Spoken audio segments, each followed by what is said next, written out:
ሁለተኛ ቆሮንቶስ ምዕራፍ 12 ላይ ያለውን አነባለሁ። ከቁጥር 1 ጀምረን እናንብብና ሞር ሐሳቡን የምንነጋገረው ከ7 እስከ 10 ላይ ነው ያለው። እንዲህ ይላል። ትምክህት የሚያስፈልግ ነው፣ አይጠቅምም። ነገር ግን ከጌታ ወዳለው ራእይና መገለጥ እመጣለሁ። ሰውም በክርስቶስ አውቀዋለሁ፣ በሥጋ እንደሆነ አላውቅም፣ ወይም ከሥጋው ውጭ እንደሆነ አላውቅም፣ እግዚአብሔር ያውቃል። እንዲህ ያለው ሰው ከ14 ዓመት በፊት እስከ 3ኛ ሰማይ ድረስ ተነጠቀ። እንደዚህ ያለውን ሰው አውቀዋለሁ፣ በሥጋ እንደሆነ ወይም ያለ ሥጋ እንደሆነ አላውቅም፣ እግዚአብሔር ያውቃል። ወደ ገነት ተነጠቀ። ሰው ልናገር የማይገባውን የማይነገረውን ቃል ሰማ። እንደዚህ ስላለው ሰው እመካለሁ፣ ስለ ራሴ ግን ከድካሜ በቀር አልመካም። ልመካ ብወድ ሞኝ አልሆንም፣ እውነትን እላለሁና።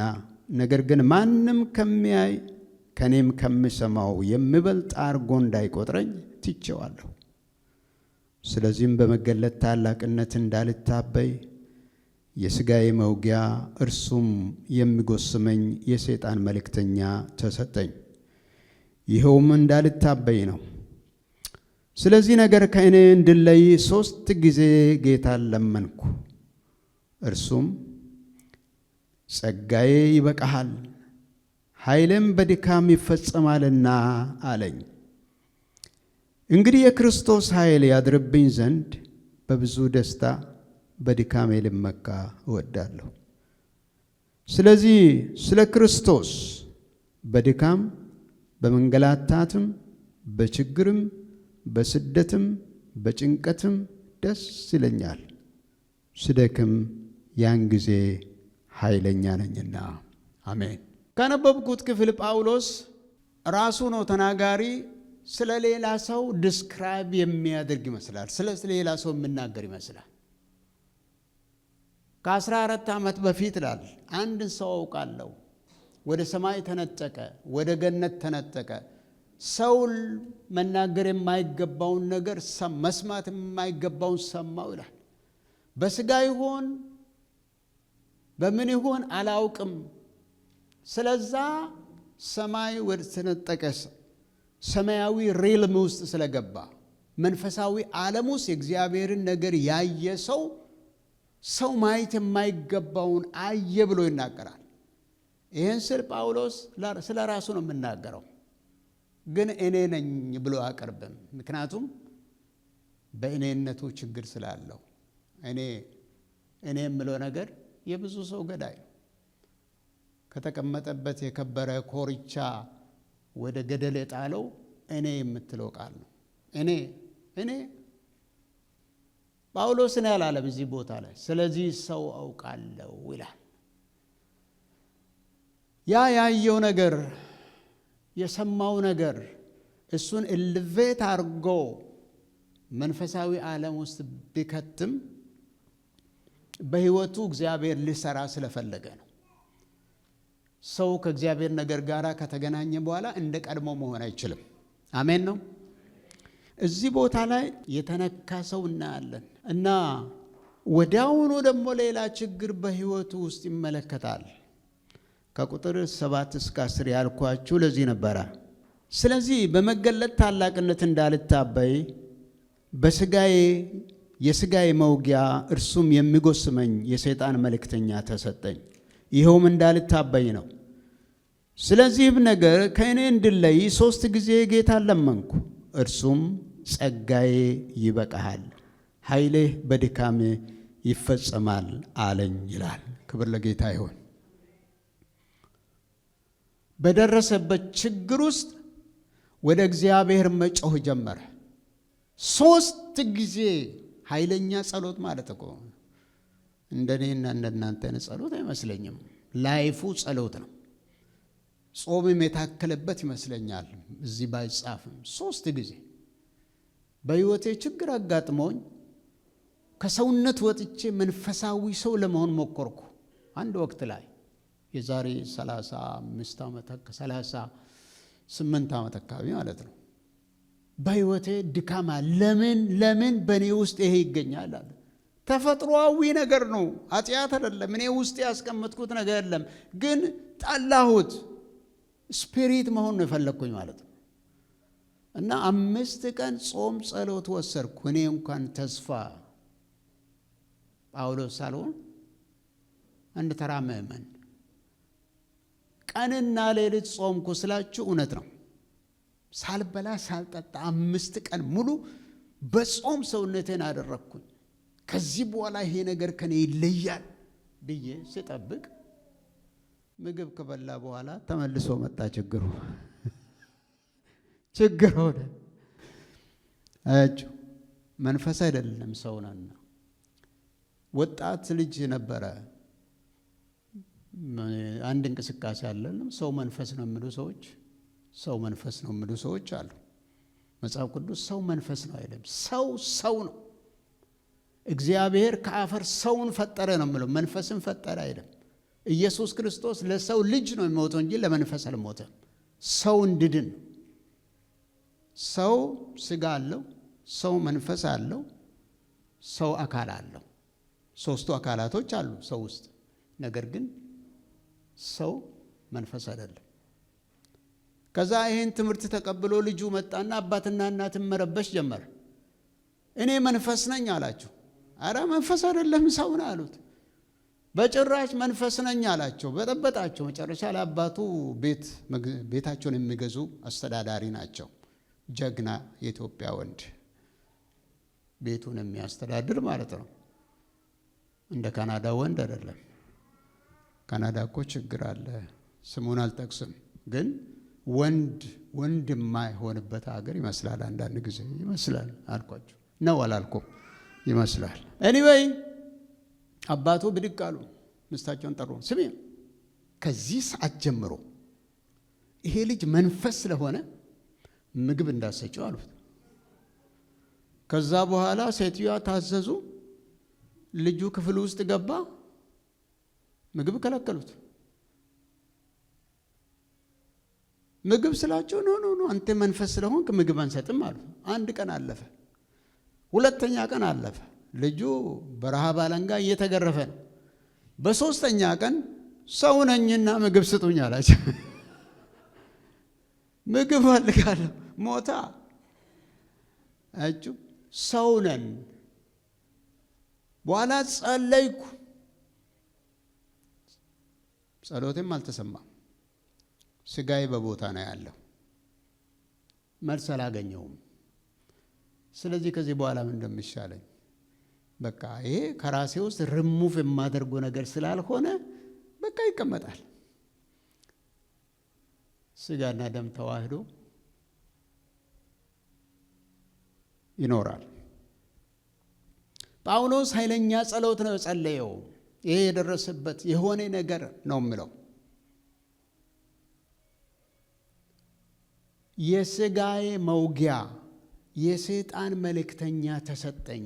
ካየሁት፣ ከሰማሁት፣ ከገባሁበት መንፈሳዊ ዓለም የተነሳ እንዳልታበይ ይህ ካንተ አይደለም የሚል ትዕቢት ውስጥ እንዳልገባ እኔ ነኝ እንዳልል ሀምብል የሚያደርገኝ ዝቅ የሚያደርገኝ እንዳልታበይ የሚያደርገኝ ዝቅ ብዬ እንድኖር የሰይጣን መልእክተኛ ይላል። የስጋዬ መውጊያ ተሰጠኝ ይላል። አንዳንድ ሰዎች ከምስታቸው ጋር ሲጣሉ እግዚአብሔር የሰጠኝ የስጋዬ መውጊያ ነው ይላሉ። ምስት መውጊያ አይደለች፣ ባልም መውጊያ አይደለም። ቶሮንቶ ላይ ያለን አንዲት ልጅ መጣችና አንድ ሰው ብዙ ዓመት ጠየቀኝ፣ እምቢ ብዬው ነበር አለች። እሺ አልኳት። በኋላ ጸለይኩና እግዚአብሔር ሆይ እንድሸከም የፈለግከው መስቀል ይህን ስለሆነ በቃ እቀበላለሁ ብያለሁና ላገባው ነው አለች። መስቀል ታግቢያለሽ? መስቀል እኮ መሞቻ እኮ ነው አይደለም? መስቀል እኮ መሞቻ ነው። ሰው የሚሞትበት ነው እንጂ በረከት እኮ አይደለም። ከዛ መስቀሌ ነው ብለሽ የምታገቢ? አዎ። እንዳታገቢ አልኳት። እንዳታገቢ። ከዛ እኔ ኢትዮጵያ ሄድኩኝ። እኔ ከሄድኩ በኋላ በ3 ሳምንት ውስጥ ተጋቡ። እኔ ከኢትዮጵያ ተመልሼ ሲመጣ ተፋተዋል። በእውነት ነው የምላችሁ እኮ። አንደኛ ሰው ውድፔግ ነው ያለው፣ አልነግራችሁም። እሷ የት እንዳለች አራጋይትን ቶሮንቶ ነው ያለችው መሰለኝ። መስቀል ሰው መስቀል አይደለም፣ የስጋ መውጊያም አይደለም። ሰው ተሳስቶ ወስደውም እዚህ ቦታ ላይ ግን የሚጎስመኝ ነው የምለው። ዲፋይን አልተደረገ ምን እንደሆነ ግልጽ አይደለም፣ ግን በህይወቱ ያለ ነገር አለ። ጎበጥ ጭንድል በቃ መንፈሳዊ ላይ በሱ ላይ ቢበዛም ነገር ግን ራሱን እንዳያስታብ የሚያደርግ ነገር አለ። ስለዚህ ከጸለይኩ በኋላ ይላል መልስ ያገኘው ለችግሩ መፍትሄ አይደለም። ያገኘው መልስ ጸጋዬ ይበቃሃል። እስቲ ጸጋዬ ይበቃሃል የሚለውን ቃል ተናገሩ። አዎ ጸጋው ይበቃኛል ደግሞ በሉ። አሜን። በህይወታችን ላለው ነገር ሁሉ ይሄ ነው። ጸጋ የሚለው ነገር በክርስቲያን ህይወት ውስጥ በጣም ትልቅ ቦታ አለው። በቀላሉ መግለጽ የሚቻለው ጸጋ ማለት ነፃ ስጦታ ይላሉ ሰዎች። ነፃ ስጦታ ብቻ አይደለም። ጸጋ ማለት አጠፌታውን መመለስ የማንችል ከእግዚአብሔር የሆነ የሚሰጠን ነፃ ስጦታ ነው። እኛ ግን አጠፌታውን መመለስ አንችልም። የመዳናችን ጉዳይ ስትመለከቱ የእኛ ስራ የለበትም። ኤፌሶን 2:8 ላይ ጸጋው በእምነት አዳናችሁ ነው የሚለው። የመዳናችን ጉዳይ ቁልፉ ጸጋው ነው። በነፃ መዳን ማለት ነው፣ ስላመንክ ብቻ። የአገልግሎት ነገር ስትመለከቱ ጳውሎስ 1ኛ ቆሮንቶስ 15:9 ላይ እኔ ከሐዋርያት ሁሉ ያነስኩና ሐዋርያም ተብዬ ልጠራ የማይገባኝ ነኝ፣ ምክንያቱም እኔ እግዚአብሔርን ቤተ ክርስቲያን ያሳደድኩ ነኝ። ነገር ግን እኔ አሁን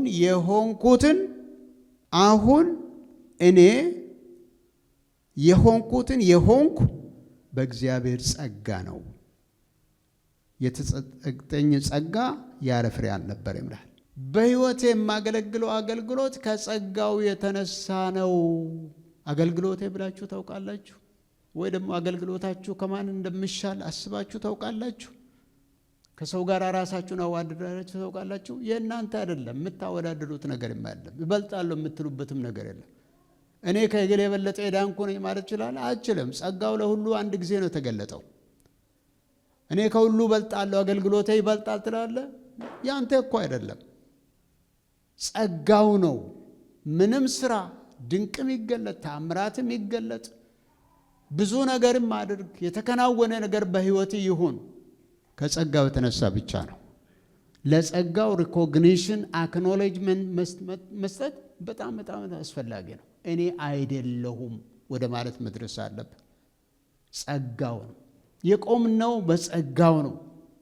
ጴጥሮስ ላይ ሲናገር 1ኛ ጴጥሮስ 5:12 ላይ የምትቆሙበት ጸጋ እውነተኛ የእግዚአብሔር ጸጋ እንድትሆን እየመከርኳችሁ ብሎ የምናገረው የቆማችሁበት መሰረቱ የሚያቆማችሁ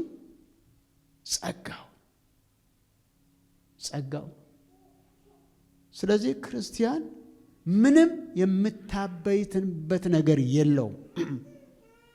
መታበይ አንችልም፣ መኩራት አንችልም፣ መኩራራትም አንችልም፣ ጥሩምባ ማስነፋትም አንችልም። ምክንያቱም ባለቤት አለው። በውስጣችን ያለው ነገር እኮ ባለቤት አለው።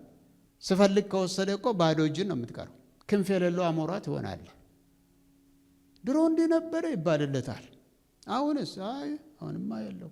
ዋይ ተወስዶበታል። እዚህ ቦታ ላይ ጳውሎስ የምናገረው ጸጋዬ ይበቃሃል ብሎ ያለው እግዚአብሔር ከአቅማችን በላይ የሆነ ነገር እኛ ልንቋቋም ማንችል አንዳንድ ጊዜ በሕይወታችን የሚከሰቱ ነገሮች ካሉ በዛ ችግርና መከራ መካከል እግዚአብሔር ጸጋን ይሰጣል።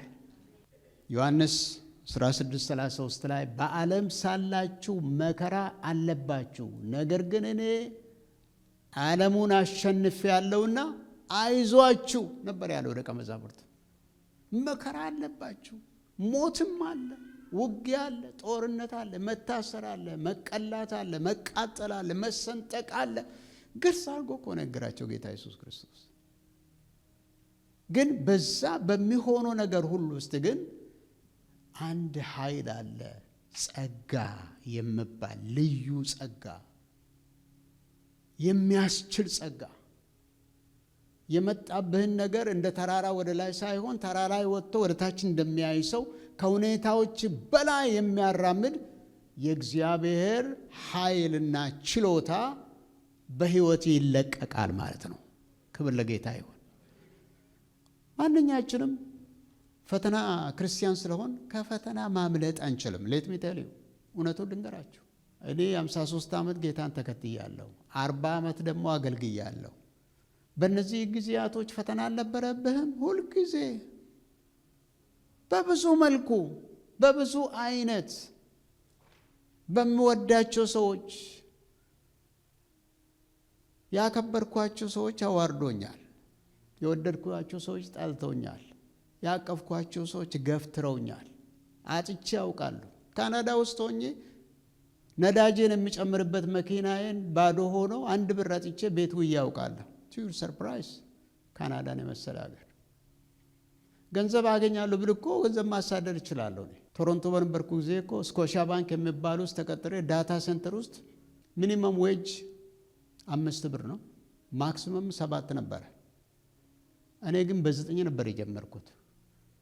ጌታ ስጠራኝ ትቼ ወደ ባይብል ኮሌጅ ሲገባ 12 ነበር በሰዓት የሚከፈለኝ። በጣም ጥሩ ይከፈላል የሚባልበት ጊዜ ነበር። ያን ትቼ ነው የጌታን ነገር መርጬ በባዶነት እሱም ባገለገል ይሻለኛል አልኩት። ግን ፈተናዎች ይመጣሉ፣ ማጣቶች ይመጣሉ፣ ችግሮች ይመጣሉ፣ ህመሞች ይመጣሉ። ታምሜ ያውቃለሁ።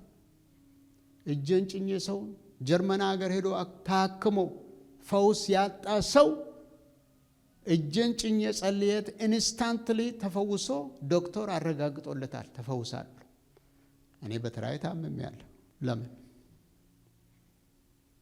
ብዙ ደክሜ የሰውን ነገር ገንብቼ የኔ ነገር ፈርሶብኛል።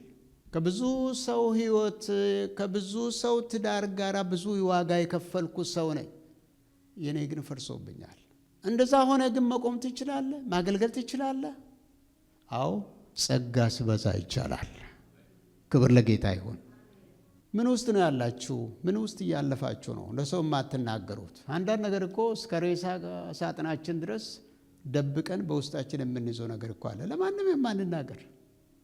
የራሳችን የሆነ ችግር፣ የራሳችን ገመና፣ የራሳችን ድካም፣ የራሳችን ጉድለቶች እኮ አሉ። በዛ ውስጥ ግን እግዚአብሔር ጸጋው ሲበዛ ግን ያቆመንና ከራሳችንም አልፈን ለሌሎች ለበረከት እንድንሆን እግዚአብሔር ያደርጋል። አሜን ነው። በ1871 ቺካጎ ከተማ አሜሪካን ሀገር ውስጥ የታወቀ ሰውዬ ነበረ። ሆርሾ ስታፋርድ ይባላል። ይሄ ሰውዬ የፕሬስቢቴሪያን ቤተ ክርስቲያን ሽማግሌ ነበረ። ፕሬስቢቴሪያኖች ዛሬ እስከዚህም ናቸው ማለት ካሉት ሜይን ላይን ቸርቾች ከነ ባፕቲስት ከነ ሜቶዲስት ቸርቾች ጋራ ሉተራኖች ጋራ ነባር ቸርቾች ሜይን ላይን ይባላሉና ከነሱ ውስጥ አንዱ ነበሩ። በዛን ዘመን ግን የሚቀጣጠሉ ነበሩ በእግዚአብሔር ፍቅር። እስከ ሀገራችን ድረስ ሁሉ የሰሩ ናቸው። ወንጌል ምድር አፍሪካ ላይ እንዲስፋፋ ያደረጉ ውስጥ አንዱ ናቸው። ዛሬ እኛ ብዙ ተሰብስበን ብዙ እናደርጋለን። ምንም የማናደርግ ሰዎችን ከመዘመር ብዙ አናልፍም። ስጡ ሲባል እንኳን እንታነቃለን። እነሱ ግን ቤታቸው ለቤተ ክርስቲያን እየሰጡ ሊሞቱ ስሉ ቤታቸው ለመንግስት ወይም ደግሞ ለልጆቻቸው አይሰጡም፣ ለቤተ ክርስቲያን ይሰጡ። ሽጡና የወንጌል ስራ ይሰራበት የሚሉ ነበሩ። እና ጠንካራ ክርስቲያን ነበር ማለት ይሄ ወንድም። ስታፋርድ። የቤተ ክርስቲያን ሽማግሌ ብቻ አይደለም፣ በከተማው ላይ ደግሞ ሪል ስቴት ነበር። ብዙ ቤቶች ያሉት ሰው ነው። ቤት ይሸጣል፣ ገንዘብ ያለው ሰው ነው። በዚህ ላይ ጠበቃ ነው። ይህ ሰውዬ የታወቀ ሰው። ድንገት በዛው ዓመት ውስጥ ወንድ ልጁ በትኩሳት በሽታ ተይዞ ይሞትበታል። ብዙ ሳይቆይ በ1871 ቺካጎ ላይ ትልቅ እሳት ተነስቷል። የተነሳው እሳት ብዙ ቤቶችን አቃጥሎ ብዙ ሰዎችን ገለዋል። የዚህ ሰውዬ ቤት ተቃጥሎ አለቀ።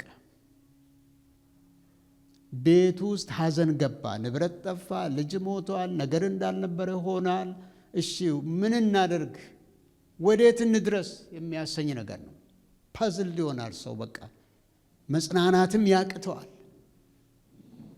ከዛ ቀጥሎ የሆነው ነገር ሚስቱና 4 ሴቶች ልጆቹ ወደ እንግላንድ ሀገር ለቫኬሽን እንዲሄዱ ቲኬት ይቆርጥና ያን ጊዜ አይሮፕላን አልነበረም፣ በመርከብ እንዲሄዱ ያደርጋል።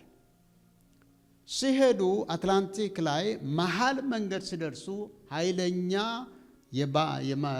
የባህር ማዕበል፣ የውቅያኖስ ማዕበል ተነሳና መርከቡን አናውጦ 4 ልጆቹ ይሰጥማሉ። ሴትዮዋ ብቻዋን ቀረች። ከተሻገረች በኋላ ለባሏ ቴሌግራም ታደርጋለች። ቴሌፎን አለን፣ ቴሌግራሙ ይደርሳታል። ሰውየው ሲደርሰው ደነገጠ። በነጋታ ትኬት ቆርጦ መርከብ ተሳፈረና ከካፕቴኑ ጋር እየተነጋገረ ስለ ሞቱ ልጆቹ እየተናገረ ሲሄድ አንድ ቦታ ሲደርስ ካፕቴኑ ምን ይላል? ልጆች የሰጠሙት እዚህ አካባቢ ነው አለ። ከዛ ሰውየው ምንም አላለም። እንግዲህ አስቡ፣ 4 ልጆች የሰመጡበት ውሃ ሰርፌስ ላይ ቆማችሁ የምሰማችሁ ስሜት፣ ምናልባት ራሱንም ወርውሮ ልጆቹ ጋር ቢሄድም ደስ ይለው ነበር። በዚህ ፋንታ ሰውየው ከኪሱ የሆነ ወረቀት አወጣና መጻፍ ጀመረ።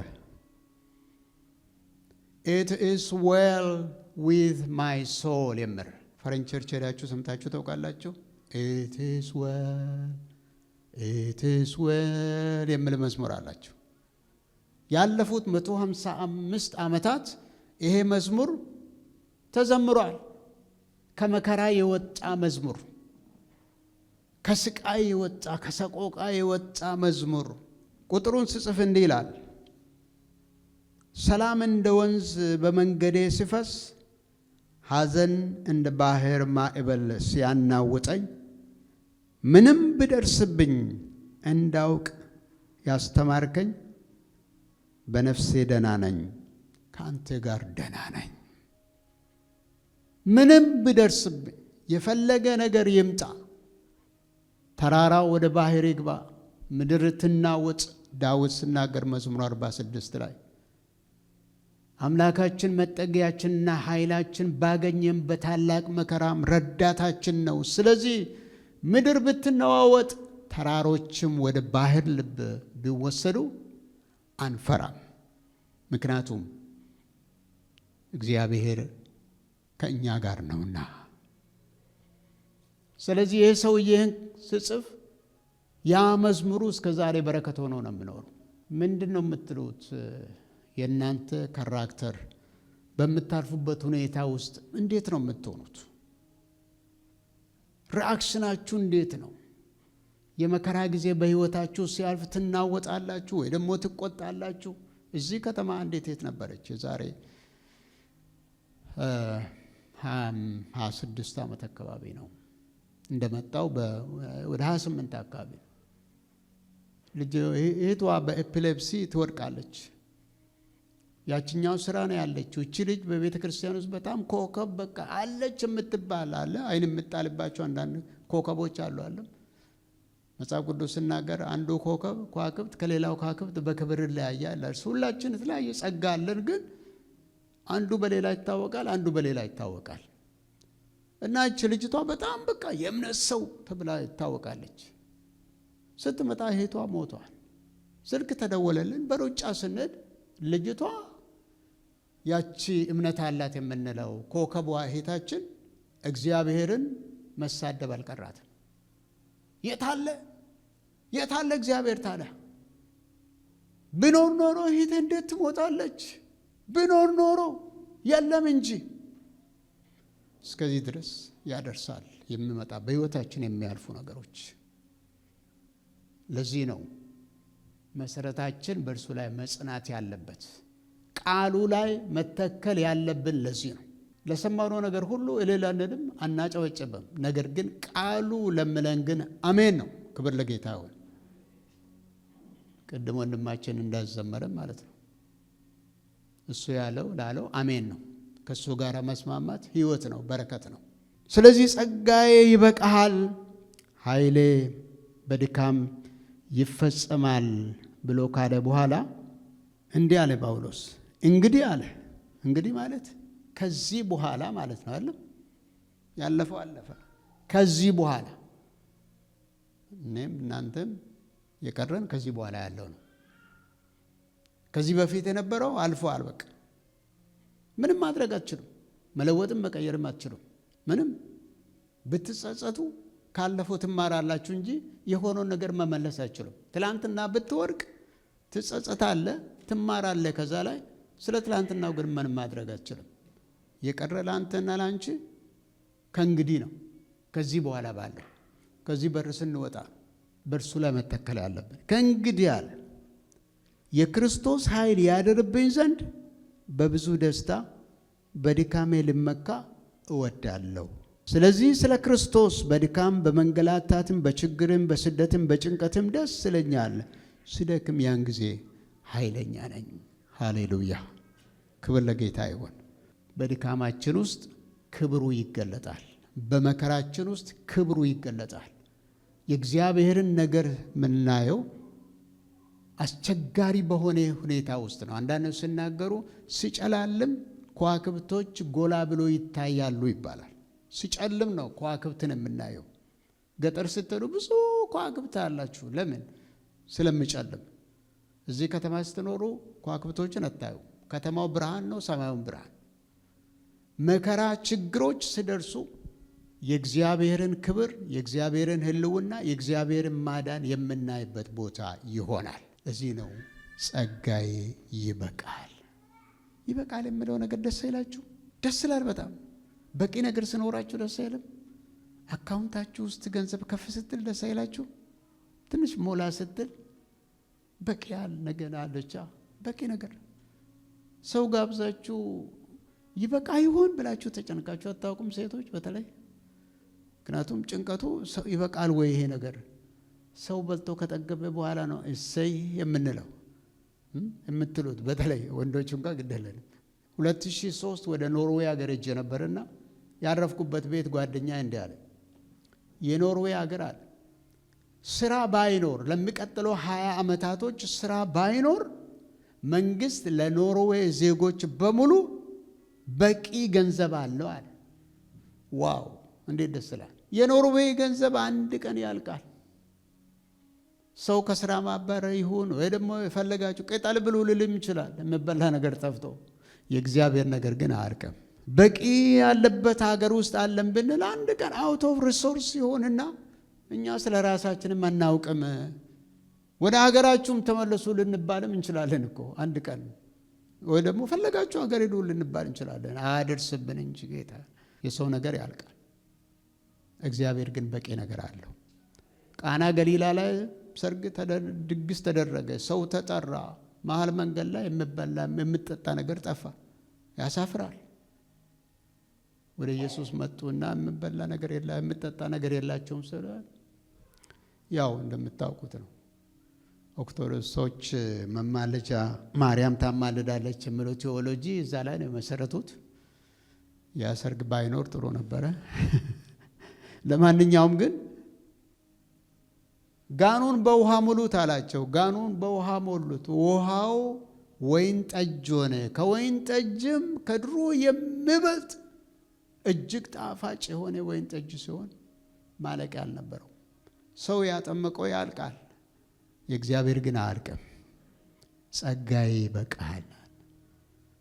እንግዲህ ጸጋው ከበቃ whatever happens to me ምንም ሁኔታ ይሆን በችግር በመከራ በስደትም በጭንቀት በማናቸውም ውስጥ ደስ ይለኛል ነበር ያለው። ክብር ለጌታ ይሁን። ደስታችን በሱ ስለሆነ ደስታችሁ በክርስቶስ ኢየሱስ ይሁን። በምታይ ነገር አይሆን ወገኖቼ ሆይ። አዎ የምታዩት ነገር አንድ ቀን ያልፋል። ሰውም ይለወጣል፣ ወዳጅም ይከዳል፣ ገንዘብም ይጠፋል፣ ጤናም ሊሄድ ይችላል፣ ውስጥም ሊደክም ይችላል። ሁላችን አሁን እድሜያችን በጨመረ ቁጥር አልጨመረም እኮ እየቀነሰ ነው የሚለው ታውቃላችሁ።